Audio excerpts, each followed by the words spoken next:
Parler de prison, ça fait frémir un peu les gens. Est-ce qu'on souffrait? Qu'est-ce qu'on leur faisait? Qu'est-ce qui pouvait se passer au quotidien? Bienvenue à la prison de Fontevraud. Le saviez-vous, l'abbaye de Fontevraud a accueilli pendant 150 ans une prison. Née en 1814 d'une décision de Napoléon Ier, le lieu de détention a été fermé dans les années 1960. Depuis l'été dernier, les guides de l'abbaye proposent une visite thématique sur l'histoire de cette prison. Ils vivaient dans les étages, c'est-à-dire dans les anciens dortoirs démoniales.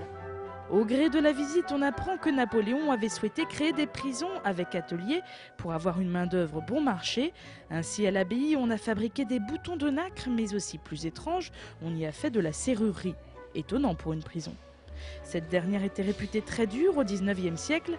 On l'appelait aussi la prison aux 1000 portes et fenêtres. Les évasions furent en effet très nombreuses.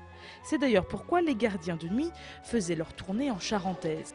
Une façon d'être silencieux et de surprendre d'éventuels fuyards. Bref, la visite déborde d'anecdotes sur les prisonniers. Ces jeux de cartes qui étaient interdits, ces lettres, ces poèmes qu'on a pu retrouver, et puis aussi à travers les graffitis, des choses assez rigolotes comme Richard Cœur de Lion est un con. Contrairement à certaines idées reçues, la visite thématique prison remporte un franc succès. Il faut dire qu'elle n'a lieu qu'une fois par mois. On avait déjà visité Fontevraud en plein été, quoi. Donc on voulait voir un petit peu les dessous du Fontevraud, en fait. Voilà. Je ne savais pas d'abord qu'il y avait des prisonniers qui étaient ici à Fontevraud, donc je suis très surpris.